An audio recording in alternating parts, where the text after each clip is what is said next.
Hello all, welcome to law school. आज के इस लेक्चर में हम करने जा रहे हैं लॉ ऑफ कॉन्ट्रैक्ट के कुछ एमसीक्यूज।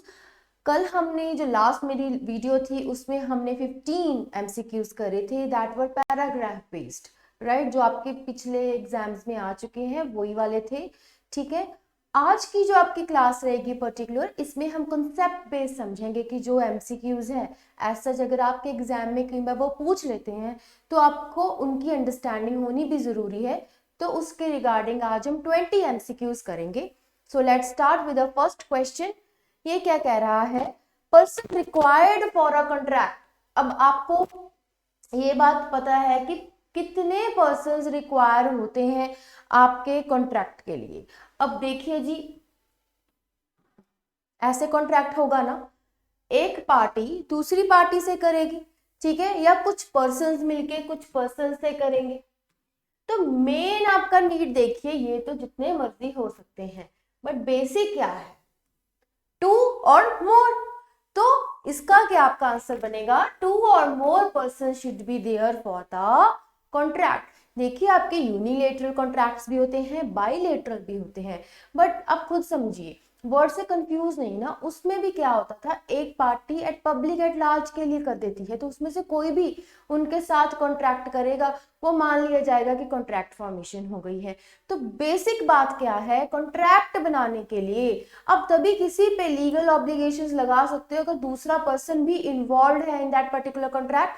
सो क्या बात आपको याद रखनी है? देयर आर ऑलवेज टू और more person are required to form a contract. So here answer is C. Let us see the answer. Yeah, C is your answer.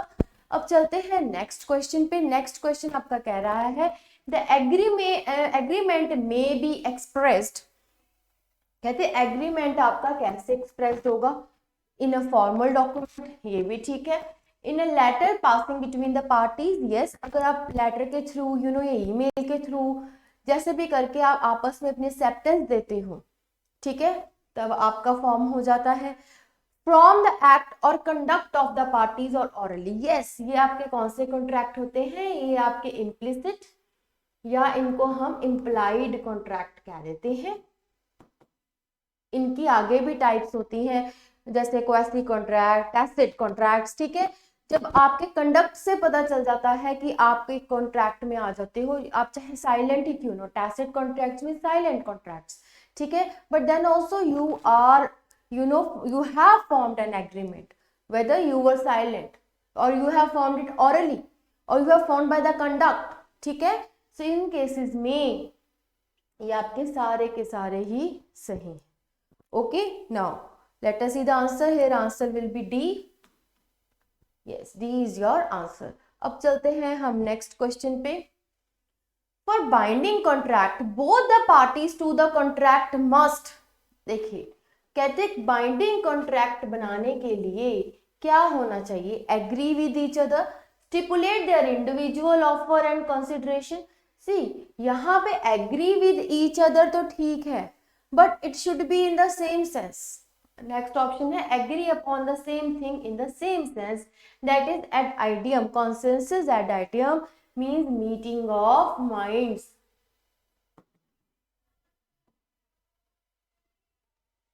Okay, ठीक है, they should agree with each other, but this is an incomplete option.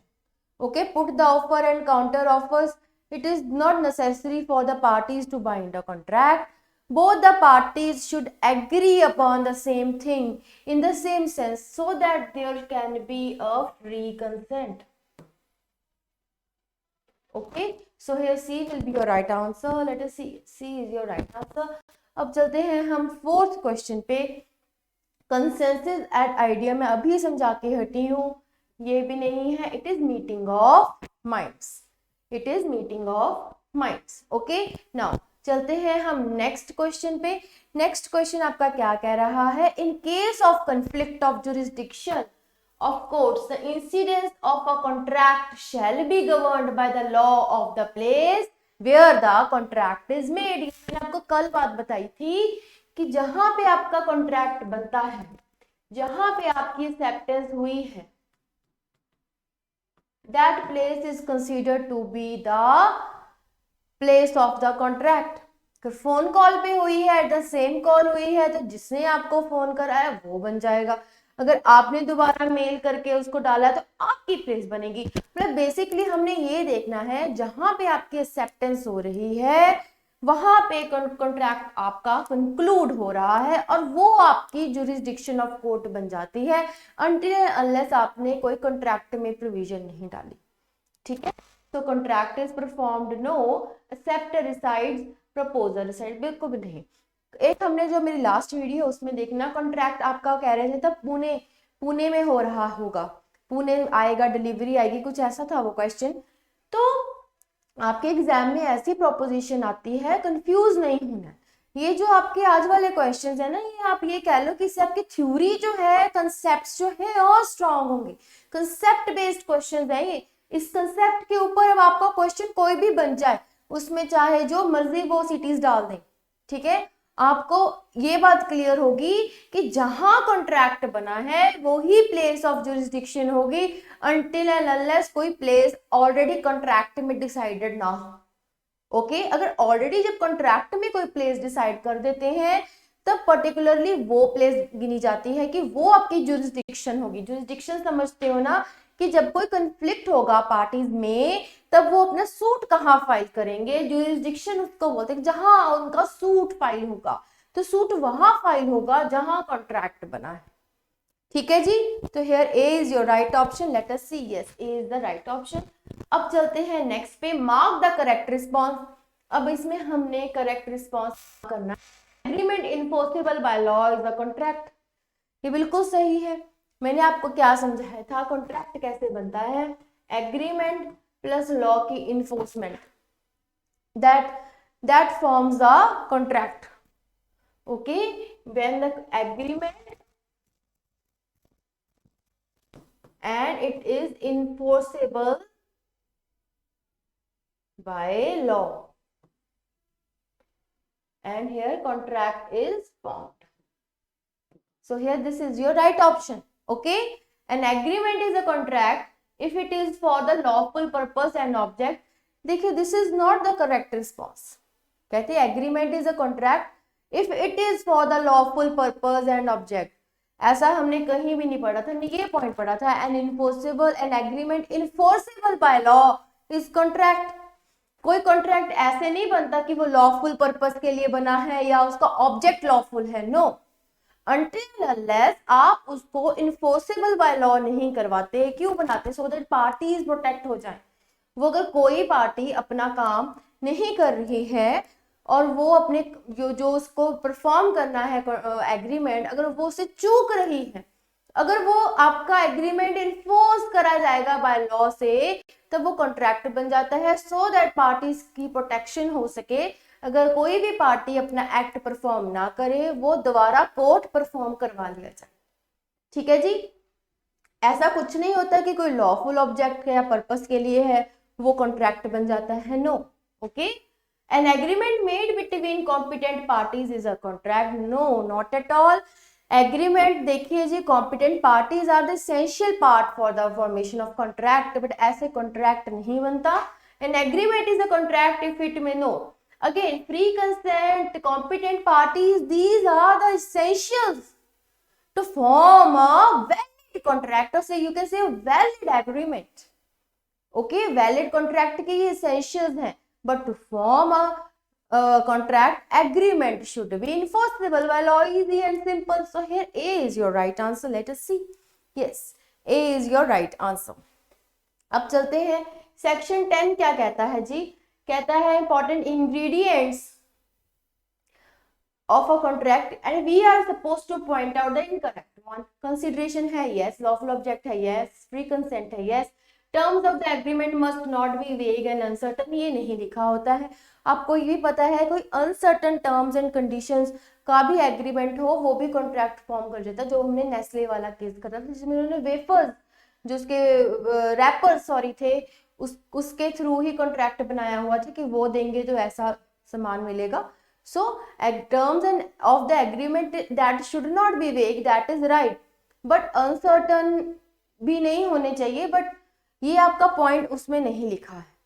Okay, सो आप ये कह सकते हो इसमें ये तीन चीजें आपकी सेक्शन 10 में है, बट ये पॉइंटर आपका नहीं है, so here D will be the right option. Okay, now अब चलते हैं हम 8th क्वेश्चन पे। 8th क्वेश्चन आपका क्या कहता है, for the validity of a contract which of the following elements are necessary. अब हमें ढूंढने हैं इसमें वैलिड जो आपके एलिमेंट्स कौन से नेसेसरी हैं for the validity of a contract. तो पहला है आपका intention to create a legal relationship, yes, contract का देखना है, legal relationship, acceptance of the offer, yes, knowledge of the offer, yes, writing of the agreement and signature of the and registration. This is not required for the formation of the valid contract, because writing में अगर ना भी हो, आपका oral contract बनते हैं जो जिनको हम पैरोल भी बोलते हैं, पैरोल कॉन्ट्रैक्ट बोलते हैं। ओके, सो राइटिंग में होना जरूरी नहीं है, ठीक है। इसका एग्जाम्पल क्या है, आपके घर एक आया जो पर्सन था रेनोवेशन वाला, उसने आपकी किचन देखी, आपने उसके साथ डीलिंग करके देखो मुझे ये किचन अपनी रेनोवेट करवानी है, आप मुझे एस्टिमेट बता दो। उसने बोला देखिए जी 4 लाख रुपए आपका लग जाएगा, ठीक है। आपने कहा ओके डन, ठीक है। अब आपने एक ऑरल कॉन्ट्रैक्ट बना लिया उसके साथ, ठीक है, वो सामान ले आएगा या कुछ भी करेगा, उसको पता है आपने बनवाना है, आपने ओके यस बोल दिया है। सो ऑरल कॉन्ट्रैक्ट पैरोल कॉन्ट्रैक्ट्स बोलते हैं। तो these are also the form of the contracts. So writing of the agreement is not at all necessary. Okay, और दूसरा आ जाता है आपका सिग्नेचर एंड रजिस्ट्रेशन। ये भी again it is not at all mandatory. कुछ ऐसे कॉन्ट्रैक्ट्स भी होते हैं जिनमें रजिस्ट्रेशन या सिग्नेचर हम नहीं करवाते। जो इनडेफिनेट पीरियड के कॉन्ट्रैक्ट्स होते हैं उनको कहते हैं कि वो स्टैट्यूट ऑफ फ्रॉड्स में नहीं फॉल करते, बिकॉज वो इनडेफिनेट पीरियड के लिए हैं, ठीक है। तो एज सच लायबिलिटी कोई नहीं फॉल करेगी।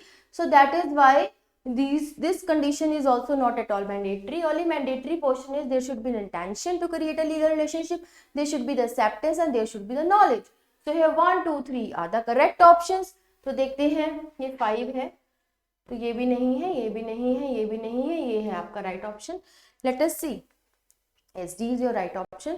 अब चलते हैं नेक्स्ट पे, where law prescribes that a contract must be in writing, it is necessary that it must be in writing. But of course ये बात है, अगर लॉ ने उस पर्टिकुलर कॉन्ट्रैक्ट को बोला है कि that should be in writing, जैसे आपके कोई ट्रांसफर ऑफ प्रॉपर्टी का हो गया, ठीक है, उसमें क्या होता है that is in writing, that is in registered type of contract. अगर वो कंडीशन, जो पर्टिकुलर कंडीशन है जो लॉ ने प्रिस्क्राइब करी है कि वो नेसेसिटी है कि वो राइटिंग में चाहिए और आपने उसकी ही नॉन फुलफिलमेंट कर दी, तो क्या होगा।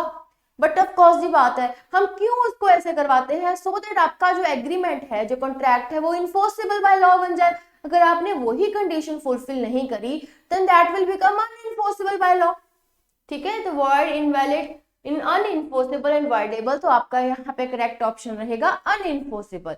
Non fulfilment of such condition will make the contract unenforceable. वो सिर्फ एग्रीमेंट तक रह जाएगा, कोई भी कंफ्लिक्ट अराइज होगा then that will not be solve, that can't, you can't take the matter in the law, in the court, ठीक है।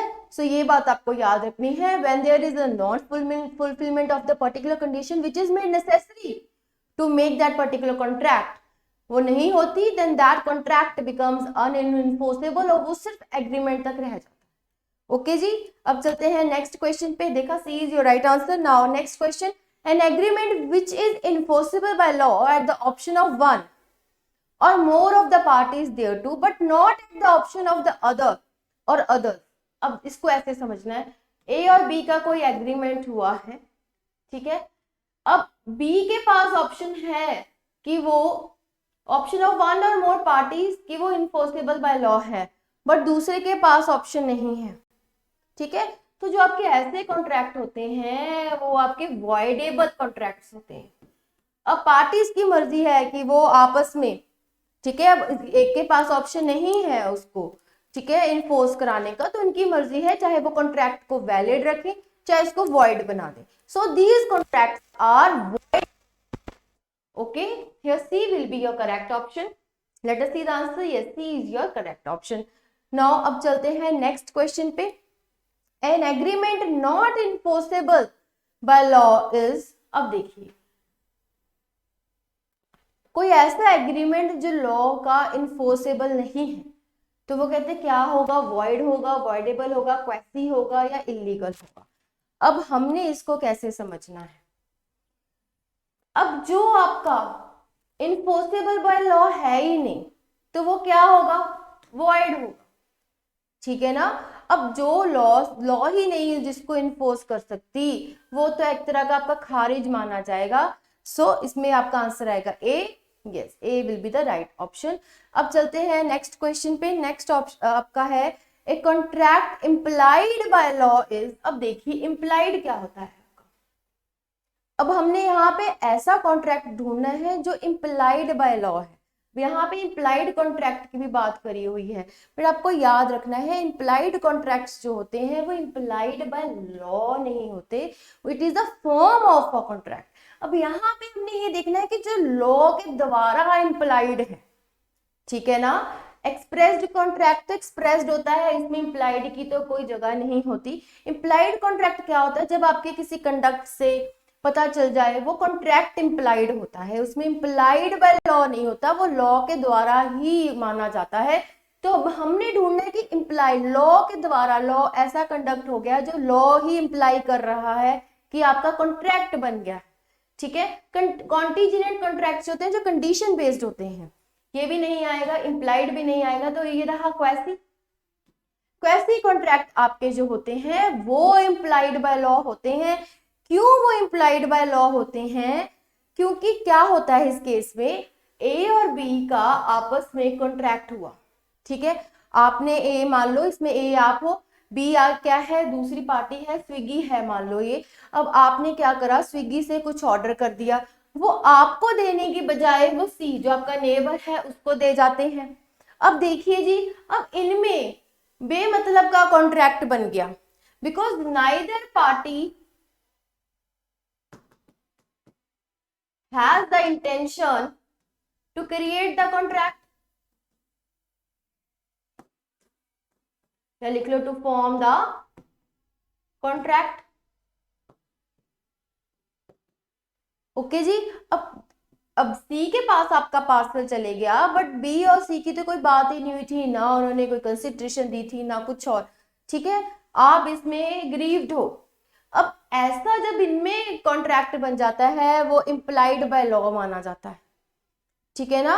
बाय मिस्टेक कॉन्ट्रैक्ट हो गया, neither party had the intention to create that particular contract, तो those contracts are known as the quasi contracts which are implied by law, कि law खुद ब खुद उसको इम्प्लाई कर देता है सो दैट आप एग्रीव्ड हो, आपको इसकी कुछ कंपनसेशन या डैमेजेस रिकवर हो सके, वो ऐसा कॉन्ट्रैक्ट हो जाता है, that is why implied by law आया है, so that the person who has suffered in that particular contract, quasi contract हो गया, इनमें इनकी कोई इंटेंशन नहीं थी बट कॉन्ट्रैक्ट फॉर्म हो गया, पार्सल आया, गलत जगह चले गया, बट आप भी तो लायबल हो, आपने पे करा था, आपको कुछ कंपनसेशन या डैमेजेस मिलने चाहिए, that is why such contracts are implied by law to protect the person who had made the contract in the initial stage, okay. अब चलते हैं, इसका आंसर है बी। चलते हैं नेक्स्ट क्वेश्चन पे। नेक्स्ट क्वेश्चन क्या है, a unilateral contract in which only one party is bound. अब देखिए जो आपका टैसिट कॉन्ट्रैक्ट है, this is a form of, it is the form of implied contract, इसका टाइप है ये, इसका एग्जाम्पल है आपका ATM machine, and it is tacit means quiet या silent, it is a silent form of a contract, ठीक है। आप जाते हो एटीएम से पैसे निकाल के ले आते हो, ठीक है।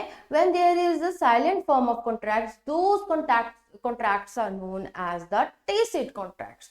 अब यूनिलेटरल कॉन्ट्रैक्ट की हम बात कर रहे हैं। यूनिलेटरल कॉन्ट्रैक्ट वो कॉन्ट्रैक्ट्स होते हैं जब एक पार्टी, अब आपने कोई न्यूज़पेपर में ऐड दे दी कि मेरा पेट मिस है, मिसिंग पेट को ढूंढना है या मिसिंग पर्सन को ढूंढना है, जो भी ढूंढेगा उसको रिवार्ड मिलेगा, तो ऐसे केसेस में हम बोल देते हैं कि ये यूनिलेटरल कॉन्ट्रैक्ट्स है। अब इम्प्लाइड कॉन्ट्रैक्ट में क्या होता है, कंडक्ट से देखते हैं, ठीक है, ये कंडक्ट वाला आपका कॉन्ट्रैक्ट हो गया, जो इम्प्लाइड ही बन जाता है आपका कॉन्ट्रैक्ट। अब आ गया आपका फॉर्म एक एग्जीक्यूटेड कॉन्ट्रैक्ट का। तो जो यूनिलेटरल कॉन्ट्रैक्ट्स है ना, in which only one party is bound, those are the executed contract, ठीक है। और एग्जीक्यूटरी कॉन्ट्रैक्ट जो है आपका, ये आपके बाइलेटरल होते हैं। इसमें क्या होता है, एग्जीक्यूटरी में कुछ अमाउंट आप दे देते हो, फिर बाकी की आपको देनी पड़ती है, फिर आपका कॉन्ट्रैक्ट जो है एग्जीक्यूटेड माना जाता है। एग्जीक्यूटेड में क्या होता है, एक बार में ही सारी पेमेंट दो और खत्म कर दो, ठीक है। तो here your answer will be which in which only one bound, here your answer is C. Okay, let us see the answer. Yes, अब इसमें समझते हैं हम यूनिलेटरल कॉन्ट्रैक्ट्स और बाइलेटरल कॉन्ट्रैक्ट्स क्या होते हैं। Unilateral, one party will perform the obligation और प्रॉमिस, इसमें both parties commit to perform their concerned obligations or promises. It is a form of, देखा मैंने हमने करा ना, executed form of contract fall under the category of unilateral contracts, और executory आपके bilateral में आ जाते हैं। इसमें one promise है, इसमें mutual promise होता है one on one। Okay, one party is legally bound, here both parties are supposed to be legally bound। Okay, here one party is known as offerer and the other is known as offeree। अब इसमें both parties are called as obligators and obligee respectively। No time bounded and it has time restrictions, कितने particular time में आप अपनी ये payment कर दो। Basically जो आपकी लीज डीड्स होती हैं या कुछ और ऐसी चीज होती है जिसमें आप एक टाइम पेमेंट नहीं करते, कुछ क्वार्टरली या मंथली पेमेंट करते हो, तो वो आपकी एग्जीक्यूटरी फॉर्म ऑफ कॉन्ट्रैक्ट्स होते हैं विच fall under the category of bilateral contracts, ठीक है। जब आपका एक पार्टी लीगली बाउंड होती है यूनिलेटरल कॉन्ट्रैक्ट्स में, आपको पता है, अब आपने ऐड डाली है न्यूज़पेपर में, यू आर लीगली बाउंड, जो भी ढूंढ के लाएगा you have to pay that person the particular reward जो आपने अपने एडवर्टीजमेंट में डाला है। So here there is a one promise, one party is legally bound and it is a form of executed contract, ठीक है। आपको कोई ढूंढ के लाएगा, आप उसको रिवॉर्ड दो, खत्म। ये नहीं कि धीरे धीरे करके देना है। So that is why it is a form of executed contract, is a form of a unilateral contract. Okay, अब चलते हैं हम नेक्स्ट क्वेश्चन पे। इन अ स्टैंडर्डाइज कॉन्ट्रैक्ट, देखिए जो आपका स्टैंडर्डाइज कॉन्ट्रैक्ट क्या होता है, it says take it or leave it. Such type of contracts come with certain conditions जो पहले ही प्री डिसाइडेड होती हैं बाय द पार्टी, और आपको वो माननी पड़ती है। अगर आप नहीं मानो, आप मत करो, आप मत करो वो कॉन्ट्रैक्ट, आप छोड़ सकते हैं। इसके क्या कुछ एग्जांपल्स ये हैं एम्प्लॉयमेंट में, ठीक है। कोई रेंट डीड है आपकी, आपका लैंडलॉर्ड पहले ही आपको कुछ ना कुछ कंडीशंस बता देता है, आपको अब आपकी मर्जी है आपको वो कॉन्ट्रैक्ट में आना है कि नहीं आना है, ठीक है। अब आपकी जो फोन की जो आप फोन में आपने सिम लिया है, उसके बिल्स के regarding already there is a set plan, अब आप उसमें कुछ ऑल्टरेशंस नहीं कर सकते, ठीक है। आपको कंपनी बता देती है इतने महीने का लोगे तो आपका ये पड़ेगा, इतने का लोगे ये पड़ेगा, ये प्लान लोगे तो ये बनेगा। अब आपकी मर्जी है कौन सा लेना है, कौन सा छोड़ना है, ठीक है ना। तो स्टैंडर्डाइज फॉर्म ऑफ कॉन्ट्रैक्ट क्या है, जिसमें ऑलरेडी आपके कुछ कंडीशन स्टैंडर्ड सेट हो, ये से करके याद कर लेना, take it or leave it. ये बेसिकली से भी हो सके। अब आपके फोन जो आपकी इतनी सारी कंपनीज हैं, आपको ऐसी प्री प्लान देते हैं, आपको कौन सा लेना लीजिए, छोड़ दीजिए, ठीक है। आपके पास इसमें कोई चॉइस नहीं होती, बस आपको एक्सेप्ट करना है, ठीक है। एम्प्लॉयमेंट में भी ऐसे होता है, थिंग्स दी होती हैं, आपको बोला जाता है इतनी आपकी पे होगी, इतना आपका टाइम होगा, जॉब सही लगती है लो, नहीं लगती छोड़ दो, ऐसे ही आपकी रेंट डीड्स में होता है। Okay, so it is take it or leave it, standard set होता है, इतना याद रखना। The individual has no choice but to accept and sign on the dotted line. कई बार इसका उल्टा भी क्वेश्चन आ जाता है, where the individual has no choice but to accept and sign on the dotted line is which form of a contract? It is a standardized form of contract. Okay जी, ये भी नहीं है, ये भी नहीं है, विदाउट कंसेंट कुछ भी नहीं होता। तो सी कॉन्ट्रैक्ट बना है, individual will be well protected, but standardized form of contract particularly वही होता है way person has no choice. अब आपके इलीगल कॉन्ट्रैक्ट तो वो आपसे बनाएंगे नहीं, तो that is why this is not the appropriate answer. Okay, so here A will be your right option. Let us see the answer. Yes, A. अब चलते हैं नेक्स्ट क्वेश्चन पे. Standard form of contract is one in which terms on which mercantile transactions of common occurrence are to be. क्या है? ऐसा कुछ नहीं है. मर्केंटाइल या फिर मर्केंटाइल ट्रांजेक्शन ऐसे नहीं फॉर्म होती.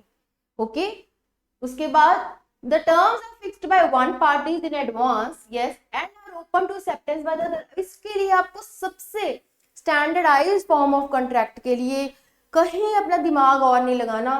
जस्ट फॉलो कि आपके पास कोई भी सिम है, आप अगर आप उसका अपने प्लान ले रखा है, वो स्टैंडर्डाइज फॉर्म ऑफ प्लान ले होता है. ठीक है, आपको जो प्लान पसंद था आपने उसको लिया.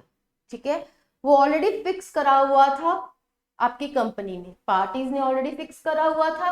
अब आपकी मर्जी है आप कौन सा लो, कौन सा सेट करो. सो स्टैंडर्डाइज फॉर्म ऑफ कॉन्ट्रैक्ट के लिए ये एग्जाम्पल याद रखना, कभी भी ये आप भूलोगे नहीं. Okay, now the terms are fixed. इस गवर्नमेंट ने कुछ फिक्स नहीं करा होता, so this is a wrong option. The terms are predetermined by the custom. Custom का कुछ लेना देना नहीं है. Of the trade to which the contracting parties belong. No. The terms and conditions are pre-decided by the parties in advance. ये बात याद रखनी है. And you are open. You want to accept it or you want to leave it.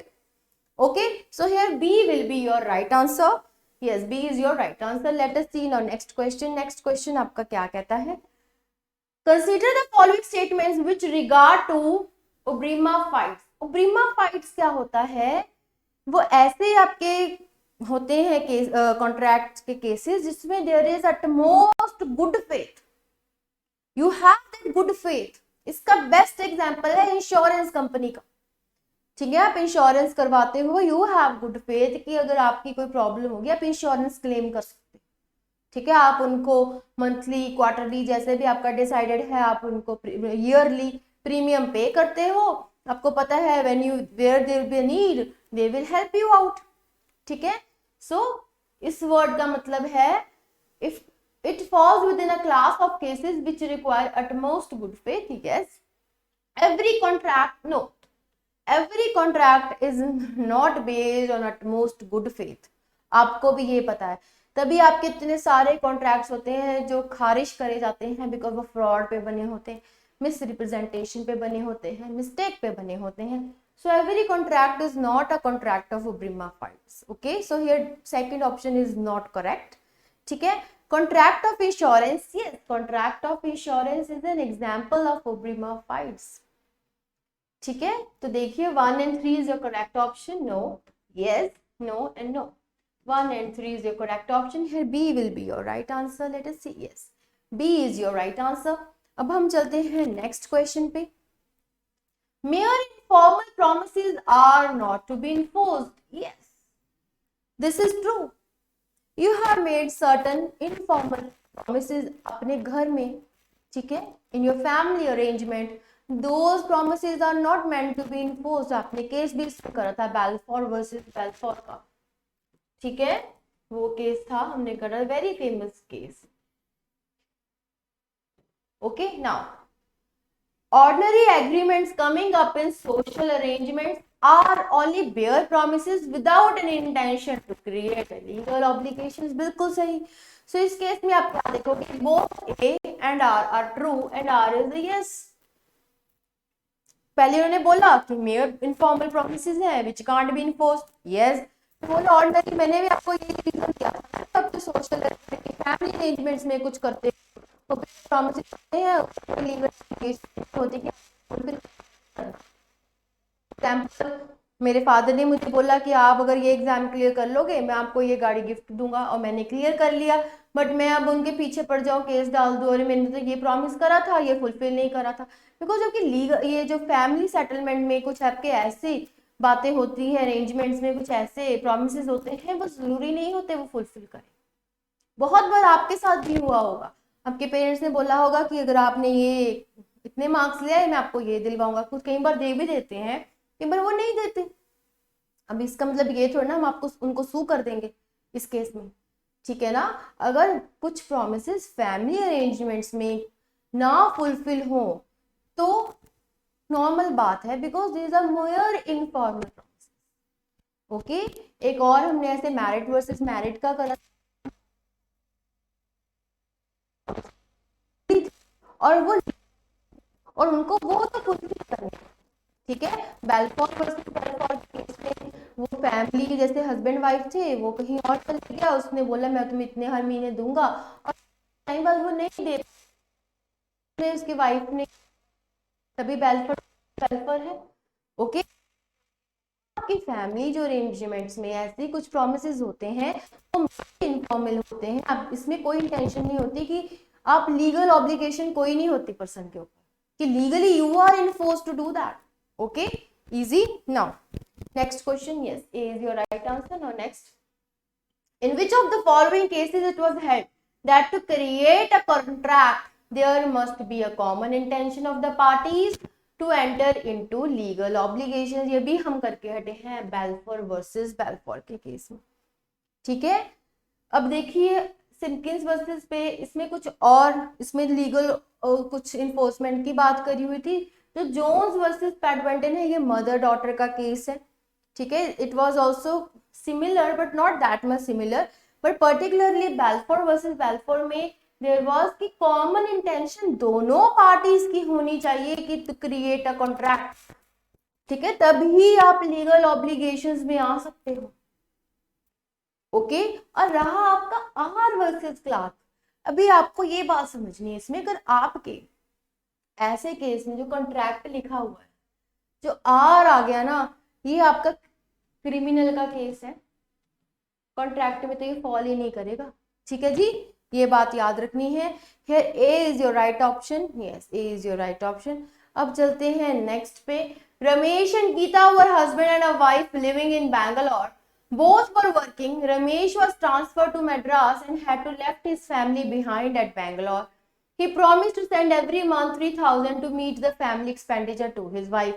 However, he failed to do so. Geeta filed a suit for specific performance of the contract. अब उसने specific performance, हमने क्या पढ़ा था, कुछ ऐसे जब हम सूट फाइल कर दे और डैमेजेस आपके मतलब आपको लगे कि डैमेजेस से बात नहीं बनेगी, मुझे वो एक्ट परफॉर्म ही करवाना है, तो उसको हम स्पेसिफिक परफॉर्मेंस बोल देते हैं कि परफॉर्म, स्पेसिफिक परफॉर्मेंस से वर्ड समझो कि एक्ट जो आपको परफॉर्म करवाना हो स्पेसिफिकली, ठीक है जी।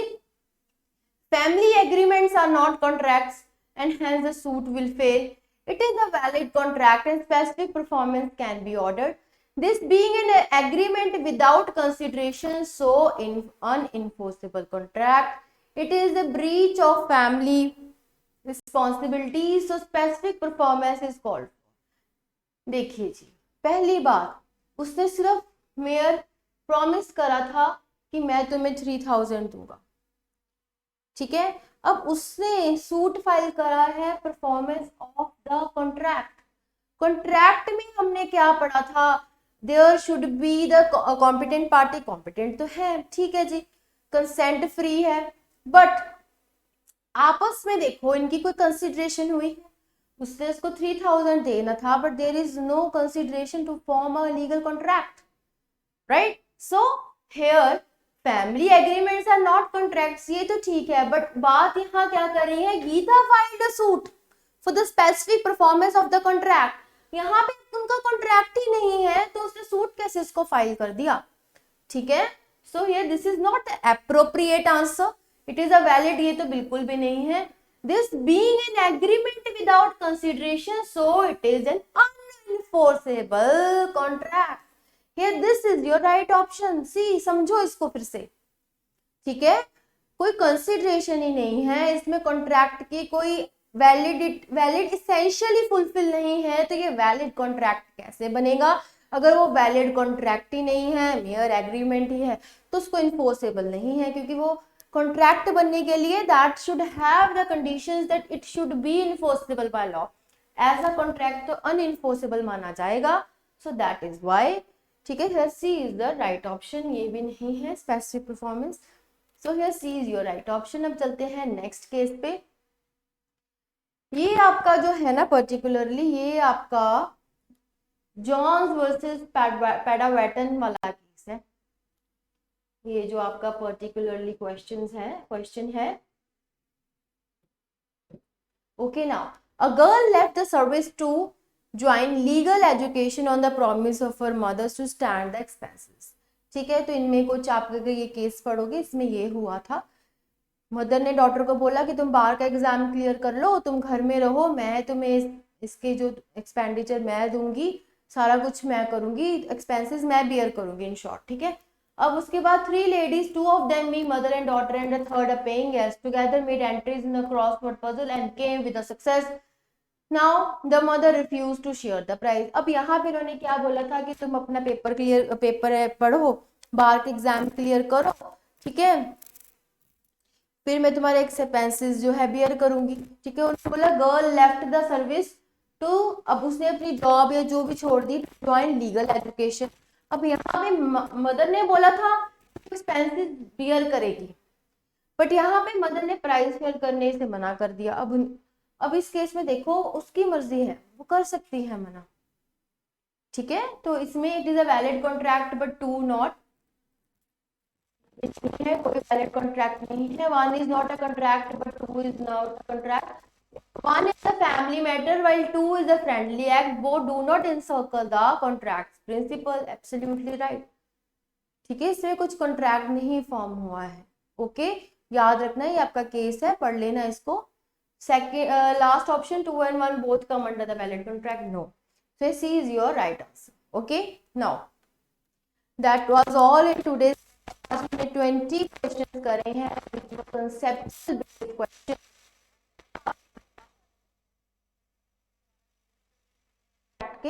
So all the very best students for your exam and thank you so very much.